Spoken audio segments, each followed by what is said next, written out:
السلام علیکم دوستو، امید ہے کہ آپ سب لوگ ٹھیک ہوں گے۔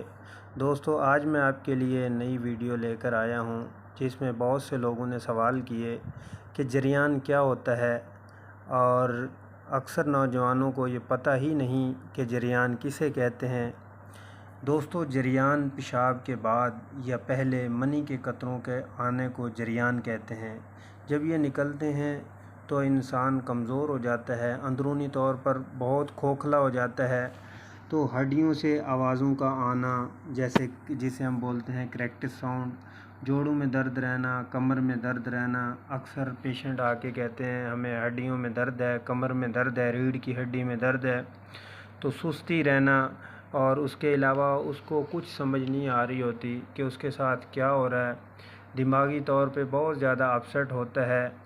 دوستو، اصل بات یہ ہے کہ جب جوانی کی سیڑھی پہ چڑھتے ہی ایک ٹھاٹھے مارتا جوانی کا سمندر اپنی آغوش میں لے لیتا ہے، تو اسے کچھ پتہ نہیں ہوتا کہ میرے ساتھ کیا ہو رہا ہے۔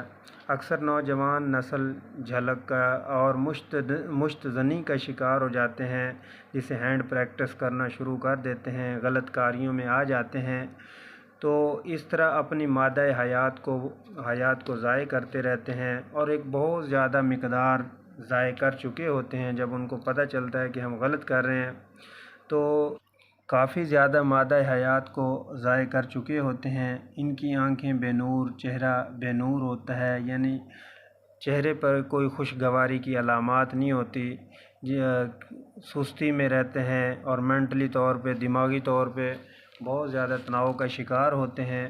دوستو، جریان ایک ایسی بیماری ہے کہ جو انسان کو اندر سے کھوکھلا کر دیتی ہے۔ جن نوجوانوں کو جریان ہوتا ہے، یعنی پیشاب میں قطرے آتے ہیں، پیشاب سے پہلے بھی آتے ہیں، بعد میں بھی آتے ہیں، یا وہ تھوڑا سا بھی ڈیپلی کچھ سوچ لیں تو فوراً قطرے آنا شروع ہو جاتے ہیں، ایسے مریض کا علاج سوچ سمجھ کر کرنا چاہیے۔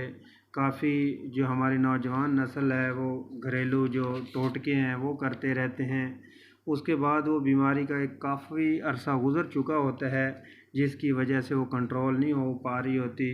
کچھ ہماری نوجوان نسل شرم کے مارے بتانا بھی گوارا نہیں کرتی، اپنی بیماری کو بتا نہیں پاتے، جس کی وجہ سے کافی عرصہ تک یہ بیماری چلتی رہتی ہے، اور ذہنی تناؤ کا شکار ہو جاتے ہیں۔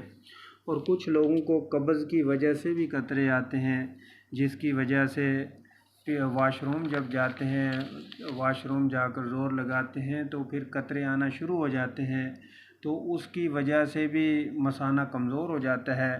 تو دوستو، اس کا علاج بہت ضروری ہے۔ اگر ہم اس کا علاج نہیں کریں گے تو ابھی سے ہم کمزور ہو جائیں گے، پھر آہستہ آہستہ بہت سے مسائل پیچیدہ پیدا ہو جاتے ہیں، جس کی وجہ سے جراثیم بعد میں شادی کے بعد بہت بڑے مسائل کا سامنا کرنا پڑتا ہے۔ جراثیم اپ گریڈ نہیں ہو رہے، اور کوئی انفیکشن ہو رہا ہے، اولاد نہیں ہو رہی، تو ایسے بہت سے مسائل کا سامنا کرنا پڑتا ہے۔ جن دوستوں نے میرے چینل کو سبسکرائب نہیں کیا، جلدی سے سبسکرائب کر دیں، بیل آئیکن بٹن کو پریس کر دیں، تاکہ آپ کو ہماری ہر نیو آنے والی ویڈیوز ملتی رہے۔ دوستو، اب ہم چلتے ہیں اپنے نسخہ کی طرف۔ آپ نے کرنا کیا ہے، بہت ہی آسان علاج ہے، پریشان ہونے کی کوئی ضرورت نہیں۔ آپ نے جریانین ٹیبلٹ لینی ہے کرشی کی، اور راحت طب یہ بھی کرشی کی لینی ہے، اور صفوف مغلظ یہ بھی کرشی کا لینا ہے۔ طریقہ استعمال یہ ہے، جریانین ٹیبلٹ اور راحت طب ٹیبلٹ دو ٹیبلٹ آپ نے صبح و شام دودھ کے ساتھ لینی ہے خالی پیٹ، اور صفوف مغلظ یہ بھی 1 چمچ صبح 1 شام نیم گرم دودھ کے ساتھ آپ نے استعمال کرنی ہے۔ 2 ہفتے دوستو اس کو استعمال کرنا ہے، انشاءاللہ آپ کا یہ مسئلہ نہیں رہے گا۔ دوران علاج آپ نے گرم چیزوں سے پرہیز کرنا ہے، انڈا ہو گیا، بڑا گوشت ہو گیا، شاورما، برگر، فاسٹ فوڈ جتنی بھی ہیں آپ نے پرہیز کرنی ہے۔ دوستو، آج کی ہماری یہ ویڈیو امید ہے کہ آپ کو بہت اچھی لگی ہوگی۔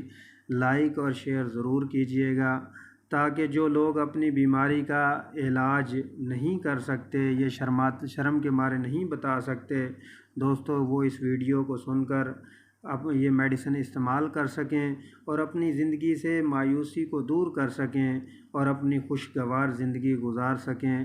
دوستو، ہمیں بھی اپنی دعاؤں میں یاد رکھیے گا، اور اپنا خیال رکھیے گا۔ اپنے گھر والوں کا، اپنے دوستوں کا، اپنے احباب کا خیال رکھیے گا۔ ملتے ہیں اگلی ویڈیو میں، تب تک کے لیے اجازت چاہوں گا۔ اللہ نگہبان۔